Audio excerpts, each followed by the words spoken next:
I do want to set the stage for this conversation, and I will let these gentlemen introduce themselves and what their organizations are doing. But I want to crystallize everybody's thinking in the room around the reality that we're facing in the automotive side of the mobility industry, which is our industry is responsible for slaughtering 1.3 million people every year. Now, this is a rather unusual fact that we all take for granted and we don't think about very much, or maybe we think about it a lot, like I do. A person is killed every 25 seconds on this planet, according to the World Health Organization.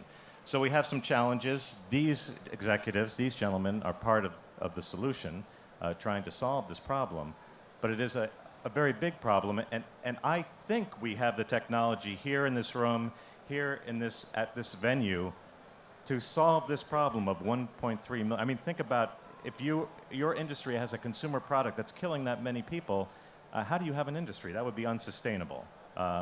If we were killing 100 people a day in the airline industry, that industry would shut down. We'd all be stuck here in Israel if we'd flown in for this event. So this is a big deal, and these gentlemen are part of the solution, I like to think. Maybe they think otherwise, maybe I'm setting the bar too high. But we're going to talk about the delta between what I think is possible and where we are today, and how can we get to that point where we're saving those lives. So let's start at the far end here. Please introduce yourself and what technologies you're working on. Hi guys. Oh, that's loud. My name is Podkamien. I'm leading the automotive business at Vayyar Imaging. Vayyar Imaging is an 8-year-old company. We do 3D imaging based on radar technology. Basically a single chip solution with up to 72 antennas that creates a 3D imaging, and with that building block you can do a lot of applications. So what is radar useful for when it comes to saving lives, making driving safer and maybe more enjoyable? So in principle you can use radars to replace anything that would give you some information about the surroundings or inside of the car. Applications for inside of the car will be counting the number of people, making sure that you are not forgetting a baby in the car when you leave the car, optimizing seat belts and airbag deployments in case of car accidents. If you talk about saving lives, you can also talk about improving the quality of the saving. So in the case of a car accident, if you know that there are 5 people in the car, you can send immediately 5 ambulances and save a lot of time. If you know that people or if you are hitting something in a car accident and you have a radar that is able to do 3D imaging outside of the car, it can distinguish between hitting a pole versus hitting a person, and then you can also invite an ambulance to take care of that. So you can do much more than what we're doing today, but the difference between radar and optical solutions, and I think this panel is pretty much biased into radar technologies, we are not dependent on light conditions, we are not dependent on weather conditions, and we are also not infringing privacy because we are not doing any visualizations as a camera. And just to be clear, are you doing both internal and external radar? Yes, we are focused today on interior solutions and the nearby surroundings, 30 meters radius, but also working on other dimensions. Okay, so to your point, to some extent, cameras are kind of a dominant technology in the market today, but we also have another radar representative on the panel. So, Kobi, talk about yourself and what are your organizations working on? Slightly different area. Yeah. So we are doing a 4D imaging radar, so it means that we are detecting also the Doppler. Our radar goes to the long range, up to 300 meters for a car. We have 48 transmitter by 48 receivers, which means that it's today the best imaging radar in the market. We are able to see a child jumping to the road, even if he's between 2 cars, a motorcycle merging into your lane, even if it's near a track. We are able to separate objects almost as good as a camera, but with all of the advantages of radar that works to a long range, can work in any lighting condition and any weather. And as you said, basically we saw ourselves when we started as a safety solution, and we believe that in the next 5 years, majority of the applications are safety and not autonomous driving. Autonomous driving will take much more time, but 5 or 7 years from now, there's no reason why an accident should occur. So is it safe to say, Ian, you're talking about surviving a crash, and Kobi, you're talking about avoiding a crash? Okay. Yeah. So now the perspective, Ben, I think you're working across multiple applications and multiple technologies. Can you talk a little bit about, introduce yourself, talk about what your organization is doing and what your perspective is here? Good morning. I'm Ben Saltsman with Magna, and some of my friends say that I have the coolest job in the world. They want to follow me on my meetings and business trips. I get to look at new technology. I work with startups, I work with universities, and I help these organizations develop their technology and bring it to market. Yes, everybody wants to meet you. I would like to take a little bit of an issue with Roger's initial statement about industry killing people. I think automotive industry has made tremendous progress in the last maybe 50 years. Some of you may have seen a video that NHTSA put out of a 1957 Chevy Bel Air doing a head-on collision with a 2017 Chevy Malibu. And it's amazing that in the older vehicle, the person would die, and in the new vehicle, the person would walk away. No seat belts, no airbags, and a metal dashboard. But that goes to say how much technology has really changed. You know, in the surface vehicles, may still have 4 wheels and a hood and a trunk, but on the inside, it's the new materials, it's new design methods. It's unbelievable. You know, aluminums today are stronger than steel 10 years ago. It continues to evolve at a tremendous pace. I thought you were going to say something else. I thought you Well, were going to blame I will add to it that on the ADAS side, we, Magna, for example, some of you who don't know, Magna is one of the largest automotive suppliers. So for ADAS, we have 40 million cameras that we made that are on the road today that are helping improve safety of vehicles and save lives.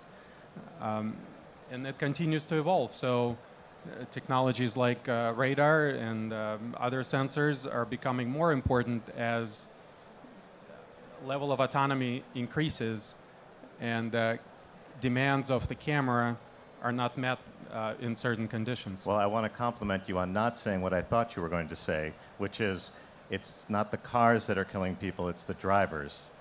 Because that 57 Bel Air didn't have seat belts and airbags, not because they weren't available, but because the car companies didn't want to put them in the cars. They didn't think they needed them. Because the challenge is we have functional safety issues, we have standard setting issues, we have mandates for fuel efficiency, which sometimes work against adding safety systems to cars because they add weight and cost. So how do we close that delta between having the technology and implementing the technology? And as we were chatting backstage, you were saying, well, we have the technology, but there's still some work to be done. It's not like snapping your fingers and if I can pay any price in the world, I could have a crash-free car. What is the work that needs to be done? Well, you have to look at it from the business point of view and regulation point of view. You mentioned regulations.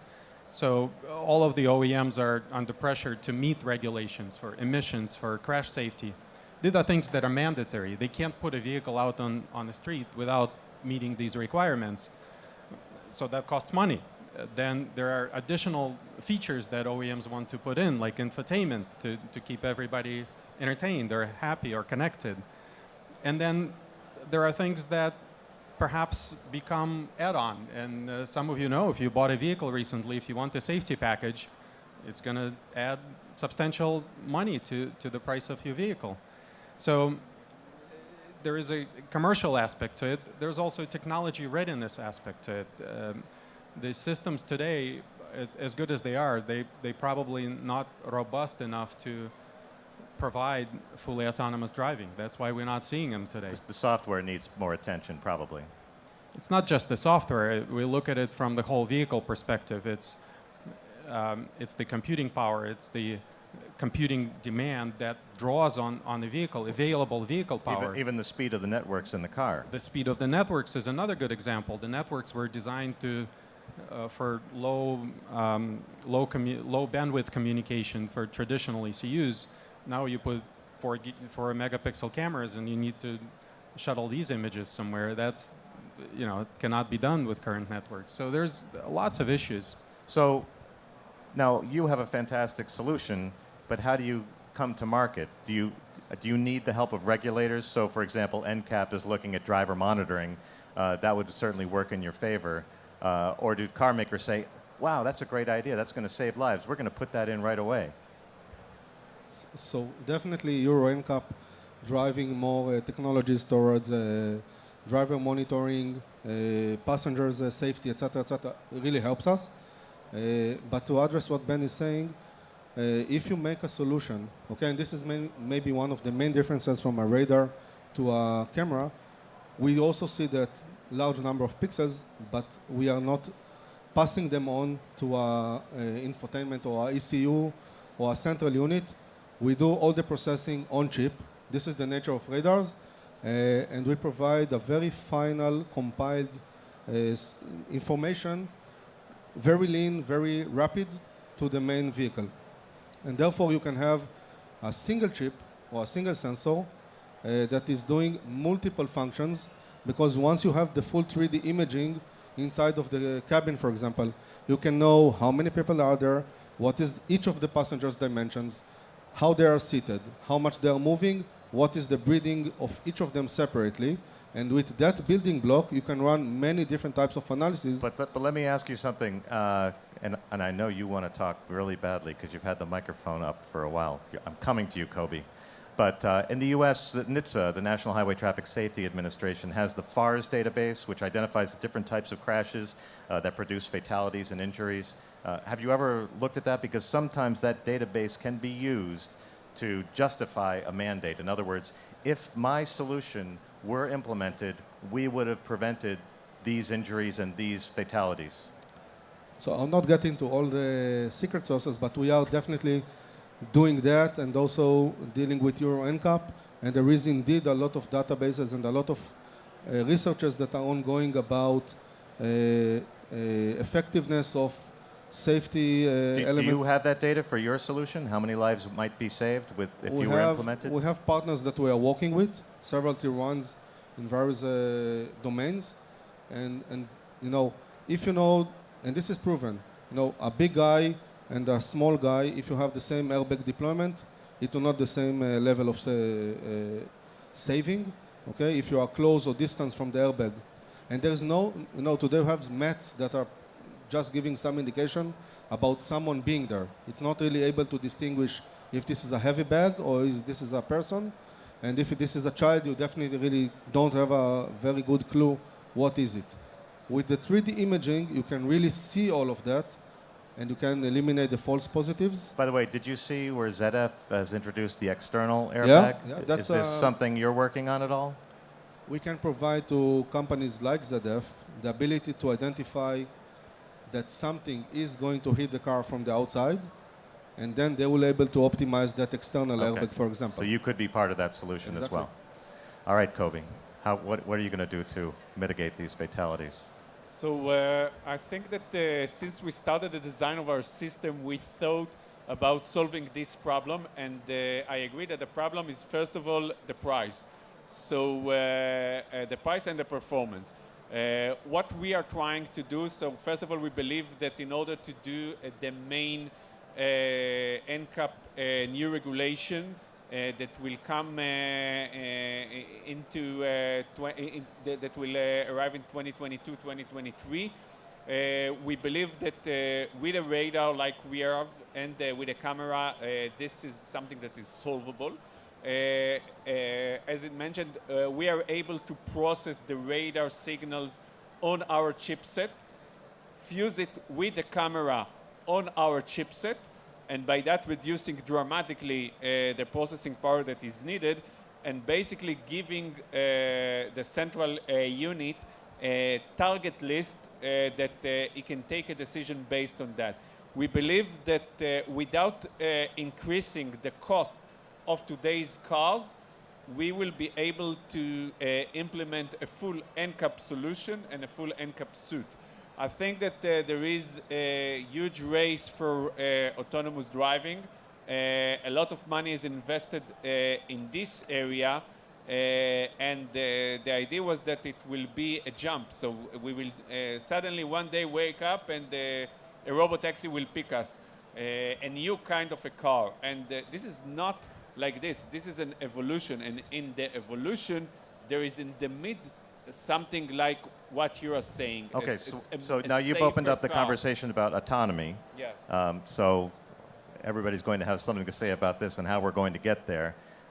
You mentioned robotaxis, so I believe you're talking about a level 5 kind of a vehicle. Level 4, level 5, yeah. Yeah, okay. So when are we at full level 5? When do we get to full level 5? Is this 10 years, 20 years, or like a geofenced kind of a scenario? I think that in something that is very small areas, geofence, routes that are predetermined, maybe 3 to 5 years. A regular service, 10 and more. And probably not a vehicle someone's going to own. No, probably robotaxi. Okay. But I think that the next 5 to 10 years belongs to level 3 And features of safety. you get to think about this because I'm going to ask the same questions for you. But hold on one moment. So, but it seems like if you look at what NVIDIA's been announcing, so they started talking about robotaxis 2 or 3 years ago. They kind of switched gears this year and started talking about level 2 plus, which sounds like Tesla or maybe But GM without killing people. Well, yes, we don't want to kill anybody.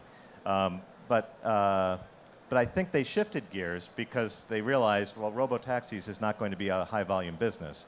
So we want to talk about a mass market for semi-autonomy. So that would be level 2 plus in the Right. short term. So what role is radar playing in level 2 plus, and how do you see that unfolding in the marketplace? So I think in level 2 plus, an imaging radar like we are doing in the camera for level 2 plus, level 3 can solve the entire problem. The cost of our radar is sub $150, so it's something that the radars in the car cost today. So this is something that is really feasible as opposed to robotaxi. By the way, this NVIDIA processor is not enough to run the entire system. So you need 2 or 3 like this in today's, if you want to process 10 cameras and the LiDARs and the radars, you will need 2 or 3 NVIDIAs like this. I think if you put it on a Tesla, the Tesla won't be able to drive even for an hour because of the power consumption of those processors. Well, there's another threshold. So we talk about EVs frequently when we talk about autonomous vehicles, but yes, power consumption for full autonomy is a bit of a challenge. So what are your thoughts about a mass market for level 2 plus, and how and when we kind of get there? I think it's a good point that, cameras provide, cameras are a very rich sensor. The amount of information that one can get from a 2 megapixel, 4 megapixel image is far superior to any other technology, especially if you look at it sort of information per dollar of how much you spend on that. Now, there are some environments, I happen to live in Michigan. In Michigan, we happen to have winters with snow and ice on the road. I know it's not an issue in some other parts of the world. And, when we look at that, a lot of autonomous vehicles are being deployed in Phoenix or in Silicon Valley or, in areas where they don't have to deal with those conditions. And Detroit is not unique. Half of the United States sees snow or more. 80% of the US sees snow in the winter. So there are situations where today's technology is just not practical for everyday use. Okay. So you don't think we're as close to autonomy as some people think? I think for, like you said, geographically restricted areas for certain use conditions, it's very near, and indeed a lot of companies and startups have demonstrated capability to do that. But I think in terms of mass deployment, we're not quite there yet. And what are your thoughts about autonomy and the role your solution would play in an autonomous operation, even if it's just semi-autonomous operation? So if you think about full autonomous, you have a different aspect, which is not the driving itself, because this is already dealt by other technologies. But you also need to take care about the passengers. If you think about robotaxis, today you have a driver, and if there is a crowd, or if there is too many people, or if someone falls during the drive, you have a driver. Now someone needs to take care of making sure that the whole interior environment is also safe for these autonomous vehicles. And this is and yet another application of what you can do with radars. If you want to deal in general also about the overall cost that was mentioned earlier, one of the things that, I gave a presentation a few months ago, I called it the era of the autonomous box. Everything now becomes a box that is moving from one place to another, and it needs to be semi-independent or semi-autonomous. At the end of the day, the vehicles today are becoming, instead of having a chassis with 4 wheels that are carrying people, like in the example you gave, it is becoming a chassis with 4 wheels that is driving sensors, and maybe it will have also place for humans. Okay, so very crowded environment. If you have the ability to have a cost-effective single sensor that gives you multiple functions, you can save a lot of existing or alternative other sensors. This is the direct cost. But if you think about weight, wiring, production line time, yield loss because of errors in their manufacturing, that is an indirect but very significant cost.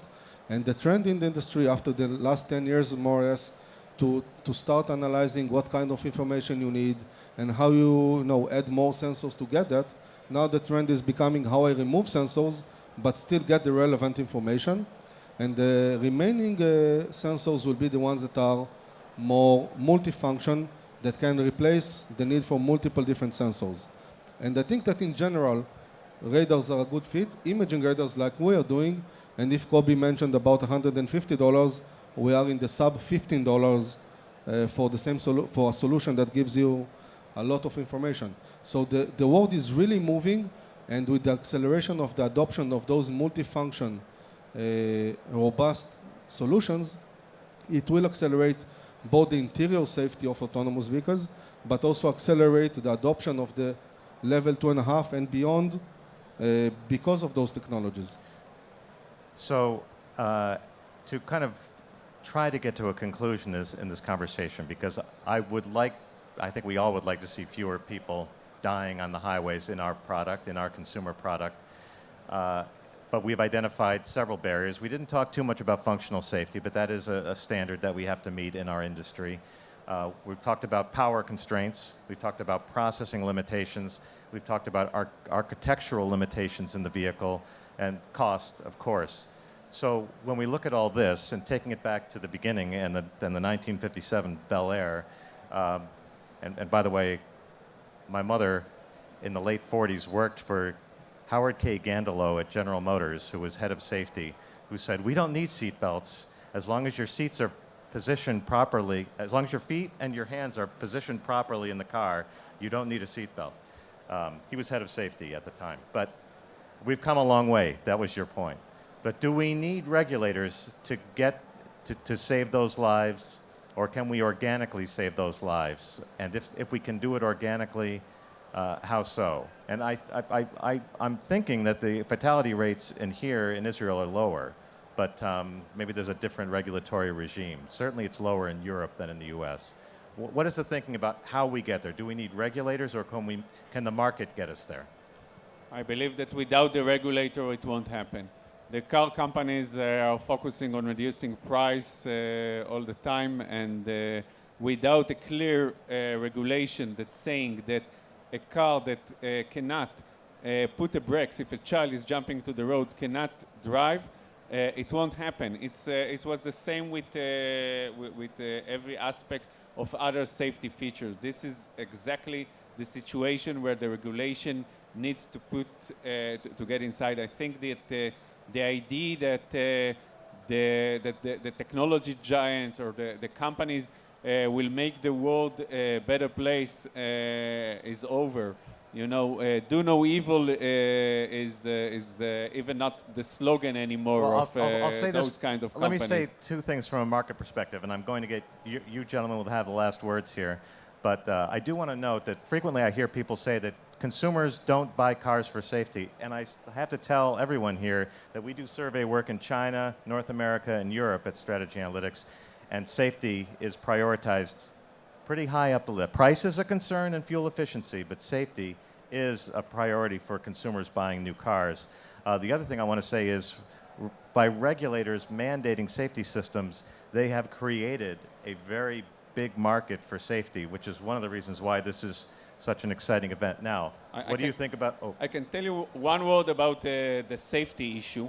Okay. So, One word? and the consumers, yes. So when we purchased our last car, my wife insisted that we will have the safety feature.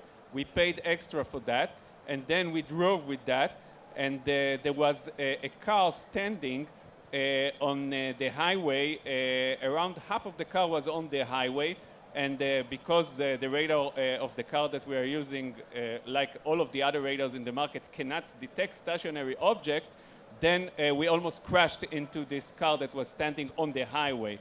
And then my wife said, no more with these safety features. It's just, we just paid for something that is not really working. So I think that... Oh, it failed? It failed. The current cars cannot detect stationary objects. Oh, yes, yes, yes. That is a problem. They fail. Absolutely. It's not such a, a point... Well, I'll turn that into good news. We have another problem we need to solve as an industry. Yeah. But your perspective on the role of regulation versus the market to get us to those life-saving solutions. Well, as I said, I believe the car companies and the suppliers are doing tremendous amount to improve vehicle safety. I think it is happening, as we all see it. And as you, I think, correctly pointed out, consumers are much more educated today, and they do value safety, and they are willing to pay for safety. And then there's, there's in between regulations and sort of consumers, there's also NGOs, which have their own ratings, like NCAP and things like that, that provide further direction and information for consumers to make an informed choice. But regulation does help in the sense that it creates a level playing field, like we've seen with ABS and seat belts and things that were mandated, and then industry was required to implement them. So in a way, it does help accelerate it. Okay, you get the last word, Ian. So I'll add, just for the sake of the conversation, devil's advocate, okay? Although I really agree with that, the regulators are driving the technology forward, but to some extent, they are creating artificial stepping in which there is a lot of wait and see until the regulator will define the definitions. And in a different world, maybe things will move faster because those artificial steps would not be, let's wait until 3 years from now, until Euro NCAP will define such and such, okay? Because at the end of the day, every mother, every father here, they have kids and they have common sense. And if you have a solution that can really tell you that you forgot your kid in the car, you don't need a 5-star, 3 stars, or a regulator to tell you that, okay? And as many of the employees and managers of car companies also are parents, they also have this common sense. So you have the ultra sophisticated technologies, but if you go back to the basics, how making sure that your kid is not forgotten, how making sure that your kid is with his seatbelt fastened, how making sure that your baby that is now in the front seat, you didn't deactivate the airbag, is not going to crash him. This is common sense, and the industry knows how to deal with it. So regulators is good to driving the bigger picture, but I think that to some extent it also is a holdback of what can be achieved faster.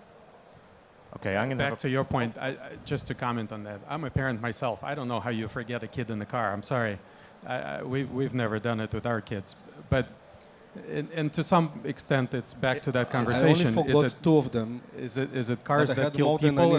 Is it cars that kill people, or is it drivers? And people continue to do irrational things with their vehicles. maybe technology can solve some of those. Who knows? I have a question. Just to say, I only forgot 2 of my kids, but I had much more than I planned in originally, so it was okay. Okay, I have a question. I thought we might have time for a question from the audience. We don't, but I have a question for the audience. And there's a key regulatory issue here that we've danced around a little bit and we haven't really resolved, and that is the role of regulation of autonomous vehicles. So I have a simple question for the audience. For all of you, by a raise of your hands, do you want to see, wait for the full question, more or less regulation of autonomous vehicles? So raise your hand if you want to see more regulation of autonomous vehicles.